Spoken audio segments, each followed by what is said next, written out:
فريت واهدو زحفس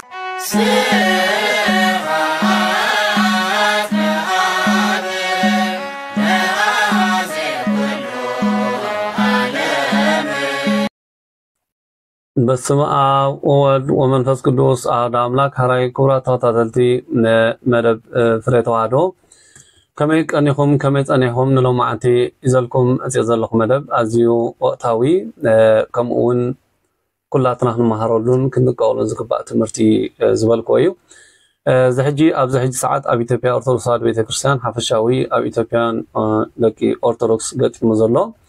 حدا أفويز توهلا أب تيك توك أزيو كل سب فوتو ببزح كمان كسب كمو ترايون تسمين زي فلقصاب سلاسان حادن شه سب استعذبو مثلا أستاذ الشيخات بزح موجودن كركرن زجبر فلوتي مالتي لازم سب زي حاونا زي بأمنك بكرسوس حاونا زخنة ودور صار بيت كريستيانيو فلازم قبل الذي بزح زي ناي قتلت مفرحن كالوت زاچا زبلو مفرح يرى لي سلازي زحاونا زي قبل اليو زغبر زلو ازي اسكاف نغرات كوم دما بناي هيمانوتا غداي بناي اثيوبيا أرثوذكس بيتكشان وصي زلو اسكاف نغرات الله مالتي سلازي نز نغرات زي حبيرنا صانيت كنغبرنا كمجمرا كنسمعو نتي زبلو زلو اسكي انتي بحالالو نسمعيمو نعدم حسابكم ولينا معناته نزي مخنات بمغار ناي معرباين ناي بوليتيكا تلخو امونغو حزبي امونغو ممنان كبيد دخنه مفعفع كفطرو كم تقدم حجي نساتهم زسلطنهم اي اس توحالون بزحات حواتنا زقصفون بزحات حواتنا زغودو نتم حواتنا سمايتنتيو ነገር ግን ወለድን አዴታትን ዘሐዘናሉ ከሙን አባል ግብጽ ኮፕቲክቸር ብዙ ጊዜ ቤተክርስቲያናት ምቅጻለን ናይ ፈንጅ ምትካል ምእመናን ብዙሓት ከም ዝሞት ምግባርን ተላይኹም መጽዮም ብዙሕ ነገር ዝገብሩዎም ነቶም ፖለቲከኛታት ዝጎድ መስሎም ወይ ተልኹም ዕራባውያን ሒዞም መጽዮም ከምዚ ዓይነት ነገር አመንጎ ህዝቢ ዝሕዝ ነገር ፍጻሜና ገብሩ ዝኸድዮም ስለዚ አምና ኢትዮጵያ ኦርቶዶክስ ተዋህዶ ቤተክርስቲያን ካ ኡፎይ ዝተባሃለ ሓውና ወደ ኦርቶዶክስ ተዋህዶ ቤተክርስቲያን كم قرآن كم من باب سل على كم أول نعن مزنع تاويل ديو ويسحف الشاوي نخردو نخفطون كم من باب سل على أزيوس لزفطوس لتراولوس لزنبو سميتاتشو بتقول دابت بتناقركوت قالات قريتاوس بمقباتاتشو مكنيات أنا يكرتا طيقالو لسو ملا ستتشالو ني بساعتو لسو درسوتا ኢትዮጵያ ሃይማኖት ተቋማት ጉባኤ ዘለግ ያለ መግለጫን ይዞታል። ሰሞንኛ ሶሻል ሚዲያ ላይ የእምነት ጸብ እስኪመስል ድረስ ብዙ ግለሰቦች በሃይማኖት ተቋም ስር ሆነው ሌላውን ሃይማኖት እየወረፉ የቀረቡበትም ሁኔታ አለ። የትኛው እምነት ክብር እንዲነካ አንፈልግም። ያም የታዘዝነው በቁርአን ላይ ነው። አላህ የሌሎችን እምነት አትሳደቡ እምነታችሁን ታሰድባላችሁና ጌታችሁን ታሰድባላችሁ ስላለ እፎይ መገደል አለበት። በከበይርሳናችን ውስጥ የሁላችንም አቋም ነው። ስለዛ በፍርሃት በየዋህነት በፍቅር በዛው ውስጥ ምንድነው ከኔ ተማሩ እኔ በልቤ ትሁት ነኝ ላለው ጌታ ነፍሳትን እንማርካለን ማለት ነው። እንደዛ አለዛ ነፍሳትን መማረክ አንችልም። መጫጫ ብቻ ነው የሚሆንብን። ይህ እንዳለ ሆኖ ግን ለምሳሌ ሙስሊም መምህራን ወይ ኡስታዞች አምላካችንን በምን ደረጃ እንደሚሳደቡ እስቲ እንስማቸውና እንመለስ። ኦሆላና ኦሆሊባ ሸርሙጦች ናቸው። እግዚአብሔር አግብቶ በነገራችን ላይ ይቅርታ ጠይቀው ሰው ይሄ ነው። በኋላ እንመለከታለን። ልጆች ወልዶባቸዋል። መልሱን አምጣ። ዝሙት ነው አይደለም? ይሄ አስወጣው። ይሄንን ባለጌ ዝሙት ነው አይደለም? አንተ ባለጌ ደደብ የመጨረሻ ውሻና አንተ እኮ እኔ ልክ ነግሬሃለሁ ቴሌግራም ላይ ተመልከት። ህዝጋ እግዚአብሔር ዲስቨርጅ አድርጓት ይችን ህፃን ልጅ ደም በደም አድርጓት እግዚአብሔር እፎይ ዝተባሃለ እዚ ኣብ ልዕሊ ናይ እስልምና ናይ ቁርአን ሓይለ ቃል እናልዓለ ኣብ ልዕሊ ነቢ መሐመድ ኮነ ካል ኣብቲ ቁርአን ዘሎ ተጠቅሶ ዘሎ ሓይለ ቃል ብምልዓል ዳ እምበር ግላው ዝኾነ ጽሊ ዘርአየ ወይ እምነት እስልምና بخالع عينت نجر أنا قتل أنا خدت في أزبال السبع يكونن كتتاجن بقرآن حيلك على حجي تزاريو نصاتهم قبل الجويتانا أم نحن مرحنا إسكورساس كم متعفون كقرآن جميرو كم أرق بسي وتراسل نبي لو أخوي نابلو زبلو حيلك على هايمانتهم إنهم سمز أمنول سرزخنا أمتنا خافات كيبت إحنا نعم كن مهرمن بحيلك على بعض الجار كانوا ردهم دا يجب أمر كمصارفهم ويكال نغير من ناس كنقبر كم زي نخل تعقبنا انا نخيد نساتون كم امنت كريستنا حافشاوي تعقبهم يخديهم تعقب كان اي مخاد تي امنغو خازلو فوري نختحلو تعالالي خا مخاد زي كاب قدم صنحه ناي بوتات ناي باباسات كنسوم كمان ناي مسلمنا نغوسات كيترفو فتوت خمس نبروم اب تامر 40 كلتن ناي ابراهام سورياو تاريخ بسفيحو نغوسات تنوالا زبلو ወዳጅ ወይ ካፈታው ከም ዝነበረው ታሪክ ይገልጽ እዩ ነገር ግን አቦና ስምዖን ሰፋያሳን ማለት ምን አብርሃም ሶሪያው ማለት እዩ ሊቃጳስ አብርሃም ሶሪያዊ በፎርዳ ናብ እምነት ክርስትና መለሶንበር በባስ ብጽሊ ወይ ካል በመፍራህ ከም ዘይኮነ ንዕዘቦ ማለት እዩ ስለዚህ እዚ ሓፈሻዊ ከምዚኦም ዓይነት ነገራት እናራአና ክንከይዲና ማለት እዩ እዚ ከምዚ ዓይነት ነገር ፍጻሜታት ከመይ ገይሩ ይጠፍ ተአመንጎ ከምዚ ዓይነት ጽልኢ كيم حد حدكا كم زي عنا نجارات كبخمي كرح كلهم زي بناي أرتوس بيكشان مرحلة أبوتاتنا بقوم زرّي مالتي نجار جن تي كم زي عنا حجي فتي روزولك سابتي ناي كده حيوانات كده ويكاب أخبك نايتن نتات نايتن ناي أرتوس بيكشان روزولك ونا كالوت تن نتات توكل تزلوا حيوانات كده نتوهلو نجزاء رسوم حقتاتونا اللومي زي مالت اتي منغستي بزاف قدو تجزاء بزاف قدو تسامعون زخدو تسامعون يملكوا سرعه تفصم مالتي كوينو ግን ብዙ ጊዜ ፕሮቴስታንት አዲስ አበባ ጎደና እንዳወጹ ወይ ኮሉ እዝን ሰብ ከጽሙ ስፒከር ማይክሮፎን ጊሮም ነው ዓለም አቢዶም ሰብ ከዕብዱ ነው እንደ አቢት አዴታት ነው አሉክ ሳብ እዝን እንዳመጹ ሆብሉ ደምካ ሳይድ ሆነካ ነፍስኻ ምርግጋ አሳስዕን كابت منفساونت منفساو قني يقاصلك خم غبر خلو على ابل عبيتي كما عت مقلال غبر خلو مالتي سز بحيل نعانا ناتي بروتستانت خون زوز سمع يرى ليزي صنحي اب ايثيوبيا حجي جمر يكونن نزل حجي ما راح جمر يكونن صنحي حفشاو كندز راكن اورتودوكس بيتكشان دلام امدرخ وصيم ميديا وصيم تامرو ماريام حيزم كتصارفو كم بعل باستر من يدبحال يوناتان استوهله كالوتون كم عينت كغبر كله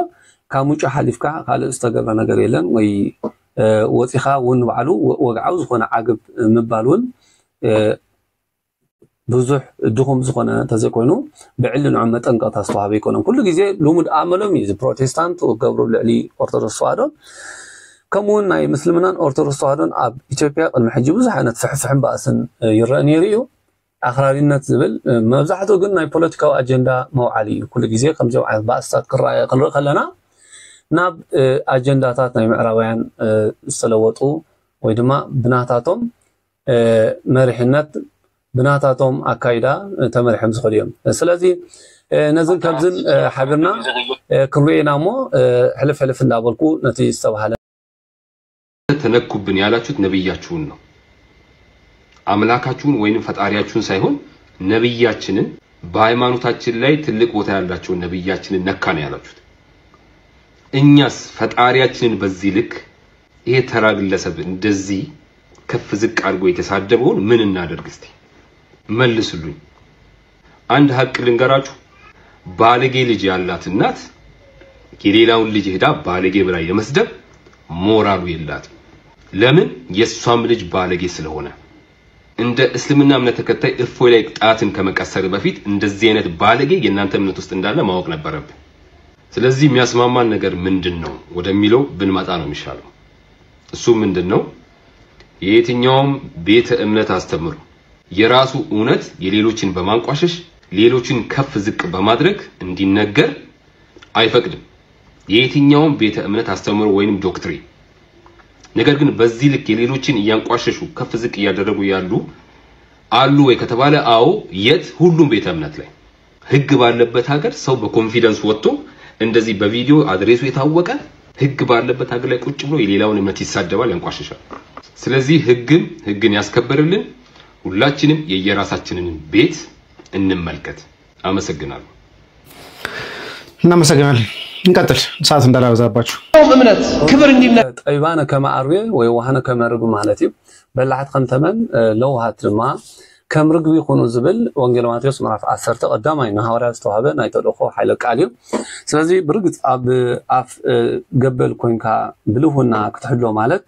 أزيو بعيني سجاوي بعين مدراخن كتحسوا لها كبيريو كرسنا أمنت جن تسيلو زمت أزقط قطع زمت الحمد لله يزرقصا مدراوي حيلي علني زول ماتيو ببتيتو ببراتو بخناتو بدلا يزود فوق نص منام مدراوي رست زيبليو مدراو مريت زيبلو مدراو رستو قط زيبلو مدراو مننا زيبلو مالت أيقونة وقال بجيجنة تمسي جيجنا بحيل تمسي حيال بمنفساو تمسيو منفساوي ملوكتاو حقيقيا أمر خزرلو يكرسنا أمنت أرثوذكس بيتكشان امبر مانو ماتيو شيلو زرهوصا مانو ماتي الحمد لله يزرطو مانو ماتي خا رصا قلتها كحدقك كازو لا يكون زي تاريخنا كرسنا أمنتنا يكون برقصكم كامدراو رستي سماعو رستي كامدراوي سم سماعو سم سلا زعبي سمنا كرسنا مدراوي يكون ነገር ግን እዚ ኣብዚ ምድር እንነብረሉ ልስቱ ጉልቲ መንበር ሁሉ ሃገር ዓዲ ትውልዲ ናይቲ ክመጽ ወይ ድማ ናይቲ ኣሞዳታ ዝበና መንግስተ ሰማያት ናይታ ዝበና መንግስተ ሰማያት ናይታ ሰማያት ዓድና ናታ ኣምሳል ስለ ዝኾነ ስጋ ብዘይ ነፍሲ ስለ ዘይተቀውም እንበለ ነፍሲ ይትቀውም እንበለ ስጋ ይትቀውም ነፍሲ ብዘይ ስጋ ትቀውም ስለ ዘይትኽእል እዚ በቀዳሚ ጉይ ወበካል ጉይ ወበሳልስ ተንስኦ ተቃተሉ አንሳፎርቅ መጀመሪያ ህደም በخلايون ከትለካይ ተመጸ ረሐቀሉ ህደም ነበር ሳልሳይ ግን ተንስ ተላዓሊ ስለዚ ንብጻይካ ከዕረቅ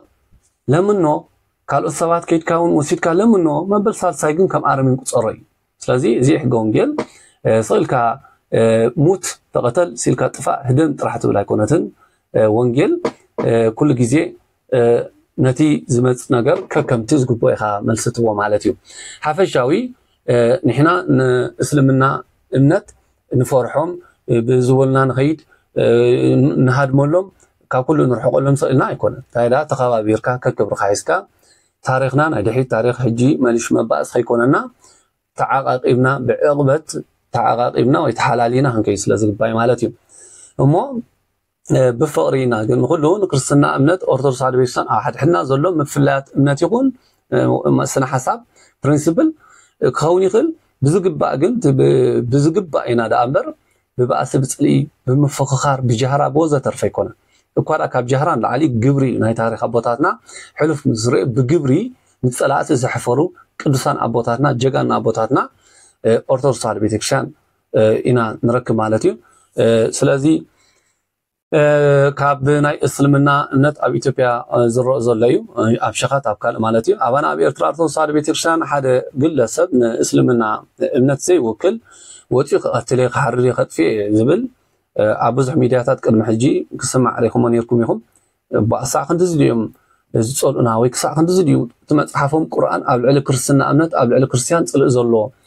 ክሳብ ክንዲዚ ድዩ ኢሉ ሰብ ክሳዕ ዝስንብድ منات انتوتيو تحبو مصحفتي وين توتيو تناتهم حيل قال ناي قران حدا بحدا تتزرزيرو بزح نغرات كفالسن بزح نغر كطافن يخيليو انتاي دا نساتهم عقبهم بتسلو كايدا يخيلو منالبات كم هاجرات اسلمنا بزح غيزي زغوعو نحنا كله زرايو منتايو انتيلنا حقسي يحوات سلازلهم نحنا احد بيت كريستيان بتسفلك حجزانا زي كحزجزانا او بزح نغرات عقم زلو ونبزح زي كل يخيل نالبات كم بعرشة أرثوذكس تدقست حيالنا وعلم الله يعني زون إننا نقولو سئلنا يبلنا نطرحين مننا قل بزبط حين عايزي يونايتد عرب ستيت بعضنا عرب يونايتد واحد الناس ولكن زي سفيح ما أكل إيشا بفلاي معران هاجر زوم سيد أنيزم وي شد شيء مثلا شيء إلمناتي ومعران صورنا أمريكا تمرحهم زسلطنتهم كان بعد اي اس امسلو اذنا ايسا كبابولو اسلام كنغورينا زبل نندري ارتر حوسكا نيمن قدم يمن ناي كريستنا امنتو منبارا تاريخو مسكريو حفشاوي بزحات ابيات كشانا تقاتلن مولو بمولون ناب اسلمنا تغيريو سلازي كم جبزا مسلمه مس غيزي اسلمنا امنت نت كريستنا امنت بمقداد يناب كريستنا امنت نخالوت نعرماوያን ሆኖ نخالوت بفقري بهيمانوت ينا كرسنا زوم صمر بحيلي ببتري بحال بمقتال يكون ስለዚህ نحنا ናይ ቦታና يكونن بحيل بمقتال كم يلوم كفكرو كزارو مسمعون زدن አይኮነን ወይ ድማ ሓድሽ አይኮነን ንምባሌ እቲ ሓሳባት ዘምጽ ዘለኹ ስለዚህ ዝኡፈይ ዝበሃል ዘለዓሎ ዘናዓቦ ብዙሓት ክፍክሩሉ كنطفا كاينا خنقرت كاينا نحرد كاينا زبل ازيو نختصمعو زستمم عينت قالات يوصالو اسكافيو برغص اسكافيو نبعلو كريست اسلمنا امنتون بحدا عبينا كنصاوت اب تمرتي اب غروابتي بكل نغرات حبيركا تعبي افتناي نقدتون اساتهم بتناتهم ناي املختهم مغبي طرف مسوات مبلع زيكونس نعها بتغبا انجرا زقربلكا انجرا مبلع وزترف بفور مالتي اذا مالت كمتي ابراهام سورياوي نغسه تنبالات عرك نبرو فتاو نبرو ወዳጅ ነበሩ ይብላ አርክ ነበሩ ማለት ፈታው ነበሩ ይፋተው በቃ ቅዱሳን ከገርም ካብ ዘደነው ነገር ነቲ ናይ ንጽሃ ስጋ ምስ ሓለፉ ንጽሃ ነፍስ ምስ ወጽሑ ፍቅር ዝባሃል ማዕርግ አሎ ኣብዚ ፍቅር ዝባሃል ማዕርግ ምስ ወጽሑ እዚ አማኒው እዚ ኻዲው እዚ ጸሊም ዝቀይሕ ዝሃፍታም እዚ ድኻ እዚ ነውሕ ዝሓጽር ከይበሉ ንኩሉ ብማዕረ ይፍቅሩ ይብል ሕጂ በማዕረ መፍቃር እዚ እግዚአብሔር ይል ያዘን ዝናመ ላይላ ሀጣን ወጻድቃን አብልዕል ሀጣንን ጻድቃንን እግዚአብሔር ዝናብ ይዝንብ ይል ወንጌል ማቴዎስ ምዕራፍ 6 ስለዚህ በፍቅር ተመስረተት ክርስትና እምነት ለአምላካ ተመስል ማለት ስለዚህ ናይ ቅስለት ተቀቲልካ ጽድቅካ ዝብል የለም ኮም ዝብል ጽሑፍ ይብልናሞ በዚ ድማ ክርስትና እምነት ናይ ናጽነት ናይ ፍቅሪ ናይ ሓድነት ናይ ሰላም እምነት መሆኑ ንخرዓሉ እምነትና እዩ ስለዚህ ኡፎይ ዝተባሃለ ዘለዓሎ ብርግጽ ኣብ ቲክቶክ ተበጊሱ ክድዚ ከዛራብ ዝኻለ ስለምታይ ትልና ቲክቶክ በብዝሒ ተኸታሊ ብዙሕ ሰብኣኡ ብዝኾነ ምክንያት ክዛናጋዕ ድዩ ክጻረፍ ድዩ ሕማ ነገር ድዩ ጽቡቕ ነገር ኣው ክብል ብዙሕ ሰብ ስለ ዝሳተፎ ኣብ ቲክቶክ እዚ ኡፎይ ዝተባሃለ ሰብ ክሳብ 31000 ሰብ ዝተሳተፎ ክርክር ምስ ኡስታዚ ወይ ድማ ዝለዓለ ናይ ሸኽ ማዕርግ ዘሎ መምህራን ናይ እስልምና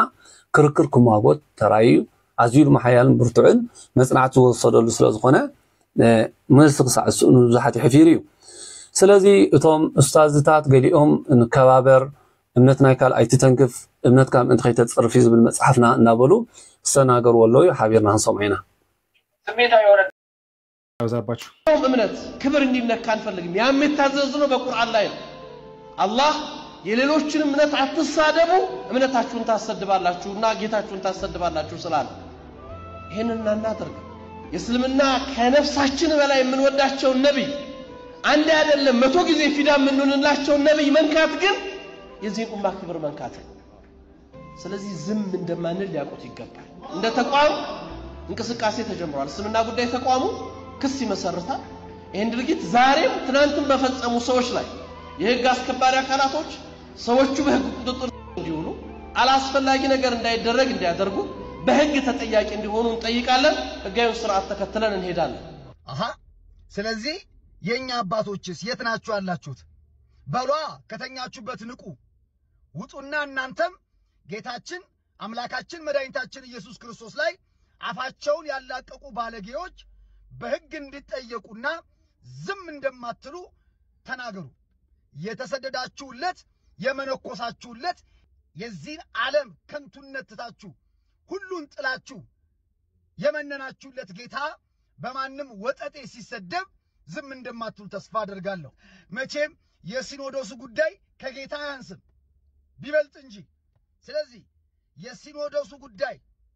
ከጌታ ከኢየሱስ ክርስቶስ ከበለጠባችሁ ውጡና አፋቸውን ለከፈቱ ሰዎች በወንጌል ካሉ ይጎትተናል ማለት ቅዱስ ጴጥሮስ በመጀመሪያ መልእክቱ ምዕራፍ 3 ቁጥር 15 ላይ የተናገረው ነገር አለ ዳሩ ግን ጌታን እርሱም ክርስቶስን በልባችሁ ቀድሱ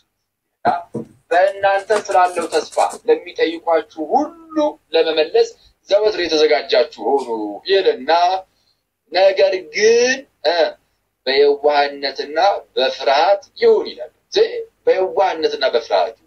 ዘወትር ለመመለስ ዝግጁ መሆን አለባችሁ ግን ውሻና አንተኮ እኔ ልክ ነግሬሃለሁ በምን ደረጃ እንደሚሳደቡ እስቲ ተነስተ እንስማቸውና እንመለስ ቶሆላና ሆሊባ ሸርሙጦች ናቸው እግዚአብሔር አልቦት በነገራችን ላይ ከሰጠው ሰው ይሄ ነው በኋላ እንመለከታለን ልጆች ወልዶባቸዋል መልሱን አምጣ ዝሙት ነው አይደለም ይሄ አስወጣው ይሄንን ባለጌ ዝሙት ነው አይደለም አንተ ባለጌ ደደብ የመጨረሻ ውሻና አንተኮ እኔ ልክ ነግሬሃለሁ ቴሌግራም ላይ ተመልከት እዚጋ እግዚአብሔር ዲስፈርጅ አድርጓት ይችን ህፃን ልጅ ደም በደም አድርጓት እግዚአብሔር ዲስፈርጅ አድርጓት ይችን ህፃን ልጅ ደም በደም አድርጓት ምን እንደሰራ ይሄንን በወንጀል በርግጥ ይሄንን የሚወነጅል የሆነ ፍትሐ ብሔር ህግ አለመኖሩ ነው እንጂ ይሄ ወንጀል ነው ያስከስሳል። እግዚአብሔር ዝሙተኛ ነው፣ ዝሙት አሰርቷል። እግዚአብሔር ዝሙተኛ ነው፣ ዝሙት አሰርቷል። እግዚአብሔርን ብልትና ጡት የሆነ ጋር መተውሰድ በሉት ሰፈረ እግዚአብሔር ብልት ይላል። አዚዩ አሰካፍ ዝኾነ ጽርፍታት አሎ እግዚአብሔር አነ በቃለይ ክዛረቦ አዚዩ ዘሰከፍን ዘሐፍርኒ ተም ሰምዓ ማሕርኛ ሰምዑ ለኩም አነ ግን በቃለይ ክዛረቦ አዚዩ ምክንያቱ መናፍቅ ዝበሎ ቃል ምባል ከቢድ እዩ ኩሉ ግዜ ከሓደ ዝዛረቡን ቃላት ምዝራብ ኣዝዮም ከበድቲ እዮም በቃ እግዚአብሔር ዘይግብኦ ስለቱ ስብሃት ንጹህ ብባህሪኡ ኣበር ዘይብሉ እንከን ዘይብሉ ኣበር ዘይብሉ ምንም ኢንታ ዘይብሉ ንጹህ ቅዱስ ሆነ እግዚአብሔር አምላኽና በዞም ረሳሓት ልሳን ኣጋንንት ዝሓደሮም ኣጋንንት ሓሳባት ዘስፋሕፍዑ እምነት ኣለና ዝብሉ መልክዕ ምስሊ ወይ መልክዕ ኣምልኾ ዳእምር ጭራሽ ኣምልኾ ዘይብሎም ሓይሊ ኣምላኽ ሓይሊ ተፈጣሪ ሰማይ ምድርን ዝነዓቑ ካሕቲ እዮም እዚኣቶም ሓፈሻዊ ግን ንሳቶም ነቲ ንእስልምና እምነት ወኪሎም በትናቶም ሓፈሻዊ ኣይኮነ ዛረብ ዘሎ በብግሎም ወፅኦም እዮም ፃርፉ ዘሎ ከምኡ ድማ ንክርስትና እምነት ንኦርቶዶክስ ተዋህዶ ቤተክርስትያን ዘይወከለ ብግሉ ኣብ ቲክቶክ ብላይ ክዛረብ ክእል እዩ ፀረፎም ኩሉ ይኽእል ግን እዚ ንክርስትና እምነት ዝውክል ኣይኮነን ኣብ ክርስትና ኣብ መፅሓፍትና ከም ዝብል ሓይለ ቃል የብልናን ንሳቶም ግን ኣብ መፅሓፍቶም እንተቐቲልካ ፅድቂ ከምዚ ዶ ክንደይ ጓዓዝ ክንደይ ኣዝዩ ኣፀያፍ ዝኾኑ ነገራት ከም ዘለዎም በዓላቶም ፈልጦ እዮም ስለዚ ሓፈሻዊ ግን እቲ እምነት ኣቦታቶም እምነቶም ስዒቦሞ ዝኸዱ ዘለዎ ካይዳ እዩ ኣብኡ ንኣቱን ኢና እቲ ብልዕሊ ዝሓውና ዝግበር ዘሎ ግን ሕጂ ምፍራሕ ዛቻ ማለት ምፍራሕ ክንቀስለካ ኢና ከነጥፋእካ ኢና እዚ ናይ ኣቦታቶም ግብሪ እዩ ምክንያቱ ግብሪ ቦታትኩም ክትገብሩ ትደልዩ ኣለኹም ኢሎም ጌታ ወንጌል ዮሃንስ ምዕራፍ 8 ናይ ኣቦታትኩም ግብሪ ዶ ክትገብሩ ትደልዩ ኣለኹም በሎም ብነ ኣብ አብርሃም ብነ ኣብ እግዚአብሔር አቦና እግዚአብሔር ኢሎም መልሾም ከአቦና አብርሃም ይናበሉ እስኻትኩም ሲ አቦሁም ጸርአ ሰናት አቦሁም ዲያብሎስ ሰይጣን ግብረ አቦሁም ክትገብሩ ትደልዩ ኣለኹም ከመይ ንሱ ካብ ጥንቲ ቀታሊ ነፍስ ሰብ እዩ ንሱ ካብ ጥንቲ ቀታሊ እዩ እናበለ ጎይታናን አምላኽናን መድሓናን ኢየሱስ ክርስቶስ ነቶም ነለው ኣብዚ ሕጂ ሰዓቱን ግሩብ ቦታቶም ክገብሩ ዘልዩ ብምቕታል ጽድቅ ብምቕታል በረከት ዝርከብ ዝመስሎም ናይ ኣይሁድ ስነ ምግባር ዘለዎም ከም ዓይነት ቃል ሒዞም ነዝሓውና ከፈራርሑ ወይ ይስምዓለዩ ሓፈሻዊ ንሱ ኣሚኑሉ ዝኣተው ክሳዕ ድኾነ ነቲ ዝመፀ ነገር ዋጋን ምኽፋል ክርስቲያን ኩሉ ግዜ ድልዩ ግን ኩሉ ግዜ ኣብ ጥቓና ዘሎ ሓውና ክጉዳእ ኣብ ጥቓና ዘሎ ወይ ድማ ወዲ ኦርቶዶክስ ተዋህዶ ቤተክርስትያን ክትንከፍ ክጉዳእ ክሓመና ይግባእ እዩ ኣብ ግብፂ ዘሎ ይኹን ኣብ ካልእ ብኦርቶዶክስ ተዋህዶ ቤተክርስትያን ብምዃኑ ዝጉዳእ መከራ ዝረኽቦ ስቃይ ዝረኽቦ ስክን ብላ ይግባእን በቲ ዘለና ብፀሎት እግዚአብሔር ኣምላኽ ንሰማዕትነት እንተኮይኑ በረከት ካብኡ እንዳሓር ግን መከራ ካባና ክርሕቆ ይግባእ ምናልባት ብዙሓት ኣብ ናይ ኣሓት ቤተክርስትያን ከም በዓል ግብፂ ዝኣመሰላ ዕለታዊ ከይተሓርደ ዕለታዊ ብሰማዕትነት ከዓረፈ ዘይውዕሎ ዝሓድረሉ ቦታ እዩ ስለዚ ንናይ ፖለቲካ መሳርሒ ንናይ ፖለቲካ ጥቕሚ ዘውዕልዎ እውን ከምኡ ከምቲ ኣብ ገማግብ ባሕሪ ሊብያ ኣሕዋትና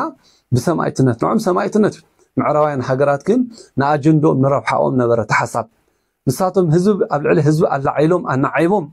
ነቲ ጫፍ ገማግም ቀይ ባሕሪ ንናይ ኤርትራ ህዝቢ ሙሉእ ሓድሕዱ ከበንቁስዎ ከባእስዎ ምክንያቱ ደው ዘይብል ደም ፈሳሲ ከም ዝኸውን ፍሉጥ እዩ ሓድሕድ ውግእ ናይ ሃይማኖት ተተላዒሉ ምጽአት ዓለም ይንበር ደው ዝብል ኣይኮነን ሰነፍ ክርስቲያን የለን ሰለፍ ወዲ ኦርቶዶክስ ተዋህዶ የለን ታይዳ በቀዳማይ ጉየ ብኻልኣይ እውን ጉየ ብሳልሳይ ግን ተንሲ እሞ ስለዚ መስቀል ዝሓዘ ኣቦ ጳጳስ ፓትርያርክ ንዑ ተዋግኡ እናበለ ዝቅስቅስ ኣይኮነን ምናልባት ኣብ ገለገለ ብድኽመቶም መዓላ ፖለቲካ እናኾኑ ሓድሕዶም ክጋጮ ክበኣሱ ጵጵስና ማዕረግ ሒዞም ኩናት ክባርኹን ወይ ድማ ሓድሕዶም ከምኡ ዓይነት ቃላት ክዛረቡ ክእልዮም እዚ ስሑትን ጌጋን ምናልባት ሃይማኖታዊ እንተኮይኑ ኣብ መወዳእታ ኦርቶዶክስ ተዋህዶ ቤተክርስትያን ስቕላ ኣይትዕፆን እያ ስቕላ ድማ ቤተክርስትያን ኣይትጉዳእን እያ እሞ ብሃይማኖትን ዝመፀ ጉዳይ መወዳእታ ሰልፊ ሃይማኖት እዩ ዝኸውን ተዘይኮይኑ ግን ንምእመናን ኩሉ ግዜ ناف سلام ناف فقر خنسبخ يزقبا مرحة هايمانوت كلنا حد حدو كفاقر حد حدو بسلام كنبري كمتي أما آخر أي زمن أب هاجرنا إسلامنا نقوله نجرجن نتوم أب إسلامنا زنور كان نجوس كسب استحدة بفوريهم زمنهم زنورو بفوريهم كازم الفو نورزي عم نوصل كف قلتات قل قدسان تصحف حيلك على أب كمون تأمر مرام باللامبر أب قلنا نايك جورجي سالو أب كله التاريخ بزحات نايك قدسان قالوا مالتي سلازي عم نوصل كفو نبزحات كان نجوس جميرهم كسب تي تحتي ترى وتهدر بأمنتهم ناكرسنا أمن زملاء بزحات كبسانا بوتاتنا لو مثل زي يقصر يزولو تحفشوا تموجته حالفنا رأينا. قالوا ده يهفر. إخزامي راسف. ليش يسوي كتوزين ملك كثر. يا مسلم أستاذهم وفينا شيء كثيرين قال لك أنا تتياكم يكتبوا سلا ترى قالوا نقدر سايهم لك أنا تتياكم حسابه سمرتو شوفوا بتفكر بحيث تكملوا نقدر نيجلس كوبا شو حسابه شكل يكتب نبات أسكي مكوني كساتي قالوا برا تيجي قال بسارة هلا وندمج بوسوس سكاتو تبوسوس نبدأ بوسنا بسايشان هذا نال زي حاونا زفوي نوصل وقفنا تنقالات عمونغوتي سلاسان حدا شح حزبي تأكيد استخياد موجته كم زي دكتور زاكي استوعله ناي اسلمنا وكيلو مثل ناي كريستيان كالوت ناي كريستيان امنتاتو مسكالوت كابزقون استفلالي ناي امنت كالوت باسترات يقولوا وي وزترفنا كاثوليك نصوص زحات موجته يقبر كم مثل ناي أرثوذكس كابنا قبطي حفشاوي كركر موجته كم زيهم أب عالمنا ولا بزحج لنا بتكنولوجي بزحت موجتات يكايدهم جن بفقري بسلاماوي صحف قال بقى تصل أخونه قبل أمبر بمفرح يكونن سلز حاونا أفوي نتي زقربه تمرتين نتي زقربه أستمره ناي قرآن كم زي زبل بمبال موجوده زقربه سلز تتأكم كل قالات يقرأها النابل نتي صحف ولا كتصحف ولا كمي منعتو نتي سمز أمنو إمنت نابوتانا بمبال دا فيلم زخدو تم زباز حمبر نتوشت أستمره ويأمن تماهرهم زخدو تم لعلوت شيخات وي أستاذ زلولهم لعلوت تزيكوينو أبتحت زلو كله فتاكل كله زغنا أرتدس هادو إمنت كله ليك مالت كله مهوري كله تتمرت حزو ما تاكل تأمنت مأمانا تتمرت فلتت حزو مخادن تفلتت أبطم مهاران تأمنت جن أب كلهم يزولو مالت سلازي بناء إسلامنا درجة خميو نسو يريتا نتيجة قوم القالات نابل خمان بفقري كرد فتنا سبيو يزبلا نازله እፎይ መገደል አለበት እያላችሁ ቪዲዮ እየሰራችሁ ያላችሁ እየዛታችሁ ያላችሁ የእስልምና እምነት ተከታዮች ቀጣይ ማሳያችሁ ግለሰብ ምን መሆን እንዳለበት እንድትነግሩ ይፈልጋሉ። አንዴ ያዳምጡት። ኢየሱስ ክርስቶስ እድ እንደነበረ መጽሐፍ ቅዱስ በዮሐንስ ወንጌል ምዕራፍ 11 ላይ በግልጽ ቋንቋ ይናገራል ማለት ነው። እንዲህ በማለት በአይምሮም ታወቀ ተብሎ ለኢየሱስ ክርስቶስ ተነግሯል። በአይምሮ መታወቅ ማለት አበደ ወይም እብድ ነው ማለት ነው። ስለዚህ ኢየሱስ ክርስቶስ እብድ ነበር ማለት ነው። እሺ በቃል እንግዲህ እንደሰማችሁት ነው። አዚዩ ዘሐዘኒ ዝድማ ወታውከ መንፈሱ ሶቢሃ شعخا بمنفسه تهوخ نزول حيل قال أمره تهوخ زبل صحف أو إنجيلمات أو إنجيل يوحنس تتصحف الليو سلازي يبلا له أمره يكون منفسه قبل كله انتهى المبالي هو كسجاوي اللي ترجمه هو كسجاو انتهى مالتي مسلم الدماء سجا كل جزء بسجا بتستوعبه بزلبس السجا ناي فرحي ناي مكتكات بزح نجاراتي زري عبسقلت أمكرا قبل كله سجانا مالت سلازي سجا انتهى بالأيت سقل تنح قرب جزء تنح مهار يزب السجا مالت هو كسجاوي ولا نزي عزي نعانا باريخ ذهبنا مكرا كرانيو سجاهم كم زخبري فريحة حنسا تنح عنده بخال نايتك ما قد دله كلا مرات غيرك سمعتنا تقبل تقليها نمتى ابز مكرازي تاعتو يزب لك السجا سلازي هو كت منفساو دما نفس دما تايتو تسقل عبحنهم قويتا هو صدق صميمم فقرها صميمم محرتك صميمم سلازي تسقل كاتولو زخات هو كت منفساو زبلو يمسلو زوتهاو كمنفسو كله منفساو كله نزي مالتي جن سو ود محمد كابت زنقرو تاريخ حليفو وكابت زولو تاريخ حليفو قالهم مرسل زي كالي عبود نيرو كم زراب لو تصبات زي زحزني كم زعد قال اغان انت كمان يامنون يرعدني قطقطني ይዘን ናይዚአቶም ልሳን ግን ማዕርክ እንዴ ድፍረት ናይ ሰብ ናይ ኣምልኾቱ ናይ ትምህርቱ ናይ ኣምልኾት ትምህርቲ ኣስተምሮ ክትሕልወሉ ከለኻ ክሕልወልካ ተዘይክኢሉ ዘምጽኦ ጠንቅታት ማለት እዩ ስለዚ ናብ ውሽጢ ጥልቂ ናብቲ ናይ መጽሓፍ ቅዱስ ናብ ቁርኣን ግብግብ እንተኸይዱ ኣሞዳታ ዝመጽእ ከቢድ ባርዕ ወይ ከቢድ ውጊ ዝኸውን እሞ ስለዚ ከምዚኦም ዓይነት ነገራት ኣዝዮም ብሓደ ክልተ ዝመፁ ሃገር ኣይኮነን ካልእ ዓለም ሙሉእ ከቃፅሉ ይኽእሉ እዮም እሞ ስለዚ እፎይ ክቕተል ኣለዎ ንዝብል እፎይ ብሓይሊ እግዚኣብሔር ዳ እምበር ብሓይሊ ሰባት ክቕተል ከም ዘይክእል ብፍቓድ እግዚኣብሔር ማለት እግዚኣብሔር ንሰማዕትን ንኽብሉ እንተይልዎ ናይ ኩሉ መከራ ሰዓት ምስ በፅሐ መከራ ቅበል ነገር ግን ብክፍኢ ብከምዚ ዓይነት ነገር ኣደላልያ ክንቀስረካ ኢና ክነጥፍኣካ ኢና እናተባሃለ ግን ኣይግባእን ኩላህና ከምዚ ዓይነት ነገር ዓገብ ክንብል ይግባእ እዩ ከምቲ ኣብዚ ቅንያት እዚ ስእሊ ቅዱሳን ብኤአይ ኣቀናቢሮም ሽጋራት ኣትሒዝካ ንሓንሳ ናይ ብዕልግና ኣጌርካ ብኤዲት ዝተገብረ ናይ ኤአይ እዩ ኤአይ ናይ 2 ሰከንድ ናይ 1 ደቂቕ ዘይመልቕ ስራሕ እዩ ንምእመናን ግን ንዓመታት ካብ ኣእምሮ ዘይወፅእ ብከላ ብዓይኖም ብቪድዮ ከም ዝርእዩ ዝግበር ዘሎ ኣዝዩ ፀያፍ ዝኾነ እዚ ከምዚኣቶም ዝኣመሰሉ ፍንፉናት ካብ ተዓባቢኦም ዝተበደሉ ርኩሳት ዝገብሩ እምበር ናይ ካልኦት እምነት ንሕና ተላዒልና ከምኡ ክገብር ኣይንኽእልን ወዲ ኦርቶዶክስ ተዋህዶ ቤተክርስትያን ኣብ ኤርትራ ኦርቶዶክስ ተዋህዶ ቤተክርስትያን ወይ ብሓፈሻ ኣብ ኤርትራ ዓብዩ ናይ ካልእ እምነት ከምዚ ገይሩ ክደፍር ኣቀናቢሩ ከምኡ ገይሩ ንሰብ ከውግሂሉ ይሓስብ ከመይ ተኸባቢርና ኢና ዓቢና ምክባር ብዘሎ ኣብዚ ግን ህልኽን ካልእ ነገር ምፍጣጥን ዝረአ ኣዝዩ ምናልባት ተልእኾ ናይ ፖለቲካ ዕላማ ክህልዎ ይኽእል እዩ ንሕና እግዚኣብሔር ነዚ ከምዚ ነገር ኢዶም ይሓዞም ኢና ንብል መወዳእታ ምዕራባውያንን ንግዝ መፅሓፍትና ከይተረፈ ዘፅንዕዎ ብዩኒቨርሲቲ ደረጃ ዝኣክል ዝመሃርዎ ፈትዮምና ኣፍቂሮምና ምሳና ሓድነት ፍቕደልዮም ኣይኮነን ኩሉ ንብረትናን ሂወትናን ምድራዊ ርስቲ ጉልቲ ይኹን ሓፈሻዊ ሂወትና መንነትና ክልውጡ ስለደልዮም ኣብ መወዳእታ ናይ ሃይማኖት ሓድሕድ ግጭት ክለዓል ዝደልይዎ ምዕራባውያን ሃገር ሰይጣኒዝም ኢሉሚናቲ ብደም ምፍሳስ ረብሓ ጥቕሚ ዝረኽቡ ኢን ቢልዮን ዝረኽቡ ንሳቶም ስለዝኾኑ ስለዚ እዚ ከምዚ ዓይነት ዘረባ ውሽጥኻ ይህውኸካ ከምዚ ዓይነት ቃል ብዕሉቅ ቃላት ተዛረበ ተኸታሊ እስልምና እዩ እፎይ ግን ከምኡ ተዛረበን ተወዲ ኦርቶዶክስ ተዋህዶ ግን ከምዚ ዓይነት ቃል ኣይተዛረበን ቃላቱ ስነ ስርዓት ዘለዎ ኣደብ ዘለዎ ስምዒታዊ ዘይኮነ ሰብ ርጉእ ኣብ ገፁ ኣብ ቃላቱ ኩሉ ነገር ትሪኦ እንታይ እዩ ርጉእ ዝኾነ ሰብ እዩ ከምዚ ኮይና ሰባት ከነረድእ ከምዚ ኮይና ንሰባት ክንዘራረብ ከምኡ ዓይነት ውርቶ ክበና ንእግዚኣብሔር ክንልምኖ ይግባእ እዩ ይህንን ጥያቄ መጠይቀው እፎይ ላይ እንገላለን የሚል ዛቻ ቪዲዮ እየሰራችሁ ያላችሁና ይታሰርልን እያላችሁ ያላችሁ የእስልምና እምነት ተከታዮች ስለዚህ ናይ እስልምና ተከተልቲ ሰዓት ኮንኩም እፎይ ይቀተለልና እፎይ ይሰቀለልና እፎይ ተሓረደልና ትብሉ ዘለኹም እዞም ናሃትኩም ናለው ከም ዕስለ ዝኾኑ ተኸተልቲ እስልምና ኣብ ልዕሊ ጎይታናን ኣምላኽናን መድሓናን ኢየሱስ ክርስቶስ ብድዕ ፀርፊ ቃላት ንሳቶም መሓመድ ተፀሪፎም መሓመድ ከም ነቢይ ሰብ ወዲ ሰብ ምዃኖም ይፈልጡ ነቲ ኣምላኽ ወዲ ኣምላኽ ዝኾነ ወልደ እግዚኣብሔር ኢየሱስ ክርስቶስ እንዳፀረፉ ብዕልግና ኣብ ልዕሊ ከቢድ ቃላት እናተዛረቡ ግን ንዓቶም ሓደ ክርስቲያን ወዲ ተዋህዶ ይሰቀሉ ይቀተሉ ኣይበለን ስለዚ ኩላቶም ነዚ ዓገብ ክበሃል ስለ ዘለዎ ኩላቶም ኣብ ሚድያ ወፂኦም ዓገብሉ ኣለዉ ንሕና እውን ከም ኣካል ኣሓት ቤተ ክርስቲያን ተኸተልቲ ኤርትራ ኦርቶዶክስ ተዋህዶ ቤተ ክርስቲያን ነዚ ከምዚ ዓይነት ቃል ርኢናዮ ጎሲና ክንከይድ ኣይግባእን እዩ ዓገብ ምባል ፅቡቅ እዩ ሓሓሊፍና ክንሪኢና ማለት እዩ ስለዚህ የሲኖዶሱ ጉዳይ ከጌታ ከኢየሱስ ክርስቶስ ከበለጠባችሁ ውጡና አፋቸውን ለከፈቱ ሰዎች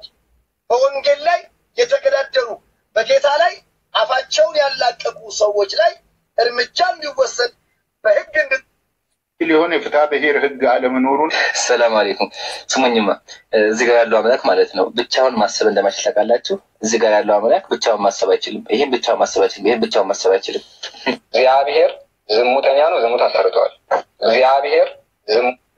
ታገለግሉት ኢየሱስ ክርስቶስ ወደው ነገር ከዛ ውስጥ ክርስቲያን ወገኖች እኛ የምንወደውንና ያገኘነውን ነገር እንድታገኙ እንመኝላችኋለን ለሁላችሁ ለቀሳውስቱም ለጳጳሳቱም ለደብተራዎችም ለሌሎችም ለዲያቆናቱም ለሁሉም ለተከታዩ ማህበረሰብ ጭምር ለወንዱም ለሴቱም ጭምር የፈጠረንን ፈጣሪ አምላክ የሰማያትና የምድር ፈጣሪ አምላክ የሆነውን አላህን ያለምንም ልጅ ያለው ቢት ያለው እናት አለችው አምላክ አለው አምሳያ ያለው ምናምን ሳትሉ እሱን በጠራት በማምለክ በመገዛት ለመዳን እስልምናን ተቀበሉ የሚል ነው ጥሪ ይሄ ነው ስለዚህ በስተፈላለዩ መልእክታት የመሐላልፍ ዘለው ሓሊፍና ክንሰምዖሚና ሓሊፍና ነትዘሎ መልእክቲ ሰምዕና ብዙን አላህ እዚዩ ለባም ሰላም ፒስ ልብስ ጻዕዳ ልብስ ለቢሱ ሰላም ዝኮነ ፍቅር ዝኮነ ቃላት ተጠቂሙ ፍቅር ዝኮነ መልእክቲ ዘመሐላልፍ እዚዩ ሓደ ለባም ሰባልን ስማይ ያደረጉ ያሉት ነገር ልክም አይደለም ተቋማዊ ይዘትና እይታም ቢሮ አድርጓል ሲልም ገልጿል። ታዲያ በሰሞኑ ክርስቲያንና ሙስሊም ችግር የተፈጠረ እስኪመስል ድረስ ነብዩ መሐመድ ሰለላሁ ዐለይሂ ወሰለም እንዲሁም በጌታችን በመድኃኒታችን በኢየሱስ ክርስቶስ ላይ የሚዘባበቱ ጸያፍ ቃላትን የሚናገሩ ለጸብ የሚያነሳሱ ድርጊቶችን የሚሰሩ ግለሰቦች አሉ። እዚህ እርምጃ እንዲወሰድ እንፈልጋለን፣ የህግ አካላት ትብብር እንድታደርጉም ሲሉም ጥሪ አቅርቧል። እዛም ባሻገር የትኛውም ግለሰብ ጽዩፍ ቃል እንዲሁም ጸብ የሚያነሳሳ ሌላ ቤተ እምነትን የሚነካ ከሆነ በራሱ ቤተ እምነት እንዲቀጣ ህግም ማሻሽለው መተዳደሪያ አድርገው አስቀምጠውታል። የሆነ ሆኖ ግለሰቦች የሚሰሩ ስህተት ህጋዊ አግባብ ባለው መንገድ መጠየቅ እንጂ ሌላ ስህተትን በስህተት መስራትም ልክም አይደለም ብለውም ተናግረዋል። ከዛም ባሻገር በተያዝነው የአብይና ረመዳን ጾም ሁሉም ምዕመን ዝግጁ ሆኖ ጸሎቱን እንዲጸልይና የራሱን ሃይማኖት ስብዕና እንዲያስከብርም ጥሪ ቀርቧል። እናም የሀገር ሰው ሰላም ለሀገራችን፣ ሰላም ለህዝባችን። ማናችንም ብንሆን ለየግላችን የምናደርገው የእምነት እንቅስቃሴ ተጠያቂ እንሆናለን እንጂ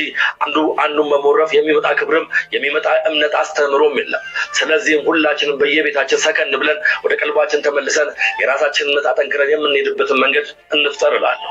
ይህ የሚኖረው ሰላም አዚሁ ዘደነቅ ጋዜጠኛ እዚ ካብቶም محدنا ጋዜጠኛታት አዚዮም ሰሓብትን መሰጥትን ዝኾነ ሓደ ብስነ ልቦኑ በቃላቱ በአዘራርቡ ካብ ልብሱ ጀሚርካ ሰላም ፒስ ኢሉ ከምኡ ድማ ፍሕሹ ዝኾነ ገጽ ናብ ሰላም ናብ ፍቕሪ ዝኸውን ኩሉ ቃላትን ስነ ምግባር እውን ንሪኦ ዘለና ጽፉፍን ስነ ምግባር ዝሓዘ ሰብ ኢቲክስ ግቡእ ዝኾነ ቃላት ተላቢሱ ጉቡ ዝኾነ ቃላት ተጠቂሙሎ ማለት እዩ።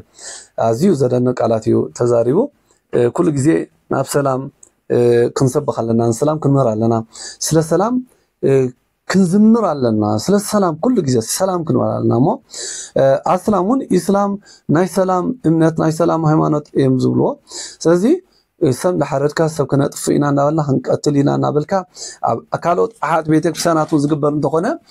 كنقتلينا نبلكا نفكركا وين دقاتلكا بأبيتك سنة ندبر عخان دقاتلكاكم إذا جن نتهم سلام زدليو ناي إسلامنا تقتلتي زوكل أكونن نعم زملكات أكونن أبي إرترا أرتوس صادق بيتك سان زعبنا كمون أبي إرترا زلو ناي إسلام إن تختل تحواتنا بسنا سرعة بقى الجواب أنت تخيلوا جوريت وجوربيت أب زخون زجبرهم وزة ترفع بعلاتون كي ترفع تعداديمو نجرجن أبتنا أمر خطو مبلغ زي كونس نعوز جبا نجر كم تخلي زي إنجارات خن إنجارا جيرو تبو جيرو بفقر بسلام بفحشو قد إذا نبر أبصراحة أنت قلنا أبتنا كريستيان صراح أسلامي يقصر وي يسرع أبتنا أسلام جزاد ما دكان كريستيان يسرح ازي لومد مالتي سلازي كي تحققس كا تعبي تخلنها تانس اي تخلنها كما هاجر حابيلكا نبر تزكي الكا كم هيمانوت انت خوين ግን ቀለብ አጋንንቲ ቀለብ መናፍስት መዃኒ ምክንያቱ ደም መፈሳስ ደው ክብል ዝኽእል በፍቅሪ እሞ ከም በዓል አብርሃም ሶርያዊ ዝኣመሰሉ ሊቃነ ጳጳሳት ንጉሰ ተንባላት ናይ አስላም ተኸታሊ ንጉስ ፈታው ነበሩ ዓርክ ነበሩ ይብሉ እሞ ጳጳሳት ፓትርያርካት ናይ እስልምና ተኸታሊ ንጉስ ወላ ይኹን ዓርክ ክልዎም ከሎ ድሓር ግን ብፍቅሪ እዩ ናብ ወንጌል ዝመለሶም ብፍቅሪ ሃገር ሙሉእ ናብ ክርስትና እምነት ናብ ኦርቶዶክስ ተዋህዶ ዝመለሶም ማለት እዩ እሞ ብፍቅሪ እንተኮይኑ እዩ ትዛዓበየ ፍቅሪ ኣምላኽ ይገዚእና ንኩላትና ብፍቅሪ ኢና ተዓዲግና እሞ بفقري كرسنا أمنت أسيق له جزء نجار جنب بفقر هنقول كلنا بحيل مفرح يكونن ويون بحيل تحت سب تحت فترة كوينها يكونن وقارئ أرتدوس على بيتكشان بيجيجنت دكان تولدان أزياء تاريخ زلوا أرتدوس على بيتكشان مالتيو سلذي نحنا إنفره الأكويس ما أنت مثلنا هو جابير نسخم سنة خامو نت أكويس على علينا على أبوتنا نديابلس عين فرحنينا يمو كم زعنا نجار كمت نقوله جن بأدم وي بسجا عبد المدرزي سوى الدسب كله حونايم سلناي ودسب موت فقط كله قتلت ማንም ሰብ ክሕጉሳ አይግባእኒው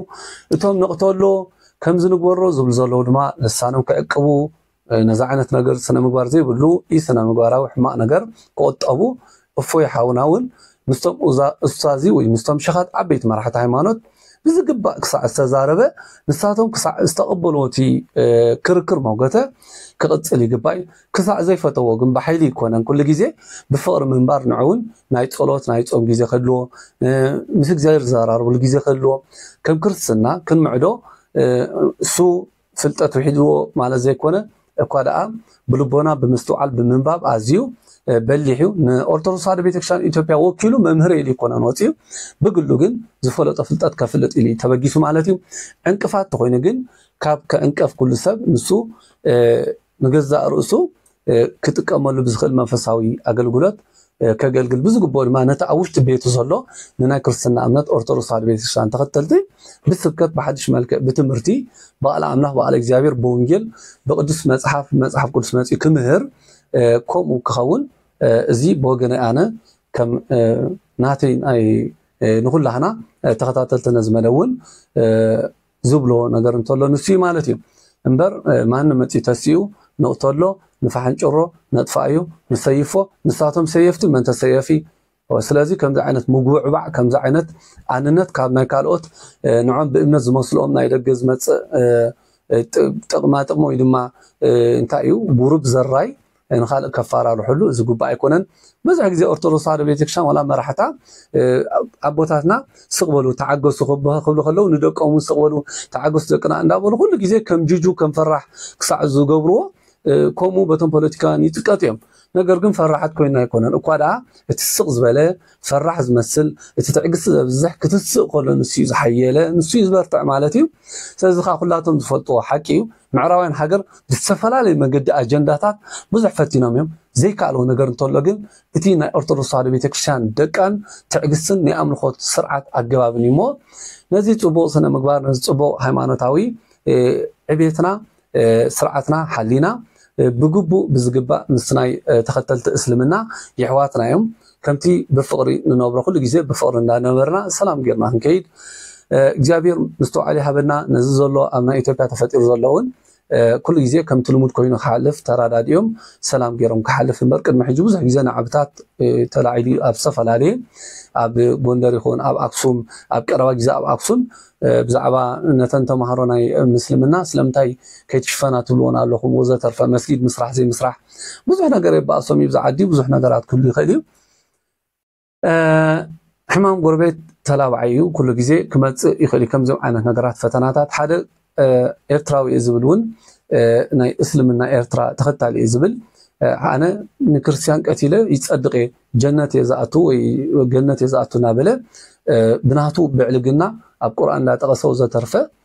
እቲ ዘሎ ሓይለ ቃል ኣብኦም ኣውፂኦ ክኸውን ይኽእል እዩ ግን ዘይእርኑብ ዘይኣገባብ ንሳቶም ተፃሒፉ ዳእምር ክስዕብዎ ዘይግባእ እዩ ዘይግባእ ነውሪ ቅተል ዝብል እምነት ክስዕቦ እውን ኣይግባእን እዩ ስለዚ ከምዚኦም ዓይነት ነገራት ነገር ግን ንሳቶም ኣሚኖምሉ ከም ቁርኣን ከም መፅሓፎም ወላ ተሓዝዎ እቶም ናይ እምነት መራሕቶም እዮም ብኡ ክዘራረቡ ዝግባእ እምበር ብጎኒ ወፂኻ ናይ ምዕራባውያን ኣጀንዳ ሒዝካ ህዝቢ ምስ ህዝቢ ከተናዓዕብ ህዝቢ ኣላዓ ኢልካ ካልኦት ሰሊኾም ዝኣትዉ ንኩሉ ንሃይማኖት ኦርቶዶክስ ተዋህዶ ከምቲ ትማሊ ዘባሳጨዋ ርሳን ጉልታን ክንደይ ታቦታት ዘቃፀሉ ክንደይ መፅሓፍቲ ናብ ምዕራባውያን ሃገር ኣብ ፈቆዶ ዩኒቨርሲቲ ተበቲኑ ዘሎ ብራናታት ብኣዱግ ብመርከባት ብኣየር ተፃዒኑ ዝኸደ ከምኡ ሕጂ ድማ እቲ ተሪፍና ዘሎ እምነትናን ኣምልኾትናን ክፀንት ኣይግባእን እዩ ንምዕራባውያን ዝኾኑ ኣጀንዳ ክፍተት ከምዚ ዓይነት ክንፈጥር ኣይግባእን እዩ ነቶም ኢሉሚናቲን ሰይጣኒዝም ንሸሚሳን ሽዱሽተን ዝኸውን ረብሓ ክንፈጥር ኣይግባእን እዩ ኩላህና ብፍቕሪ ብስኒት ብሰላም ከይድ ይግባእ እዩ ከምተን ካልኦት ኣሓት ቤተክርስትያን ተኻኢለን ዝኸዳ ተኻኢልና ክንከይድ ይግባእ እዩ ንኢትዮጵያ ኦርቶዶክስ ተዋህዶ ቤተክርስትያን ከዓ እቲ ዘለዋ ከምዚ ዓይነት ጎነፃት ናብ ምክኣል ናብ ምፅዋር ኣምፅኡ እቲ ኣነ ዝብል ናይ ትዕቢት መንፈስ ኣነ ዝብል ሓደ ነቲ ክፀወጠ ዝብል ከምኡ ዓይነት መንፈስ ኣጥፊኡ ተኻኢሎም ብፍቕሪ ዝኸድሉ ግዜ ዘመን ሂቡ ንሕና እውን ነቶም ኩላህና ሎሚ ኣብ ኢትዮጵያ ካልእ እውን ኣብ ዝተፈላለየ ዝመላለሱ ንኩሉ ንገዳም ማይጨሎ ዝሕፀቡ ንገዳም ኣቦታት ሰላም ዝብሉ ንኩሉ ሰላም ክኸውን ፅቡቅ እዩ እሞ እግዚኣብሔር ሰላም ክበና እግዚኣብሔር ናይ ሰላም ኣምላኽ ምስ ኩላትና ይኹን ዝነበርና ጻንሒት ነዚ መስል ስብሐት እግዚአብሔር ኡራይት ድንግል ወለ መስቀሉ ክቡር አሜን ነዚ መደብ እዚ ዘወትር ናባኻትኩም እንቲ ክመጽእ ወይ በዝን ሰዶ መርሃ ግብ ኩሉ ዘመን ተበጻሕኩም ሳብስክራይብ ግበሩ ከምኡ ድማ ናብ ካልኦት ክባጻሕ ሼር ላይክ ብምግባር ነዚ መደብ እዚ ከተታብዑ ከምቲ ልሙድ ኩሉ ግዜ ነዘኻኽረኩም ብሩኽም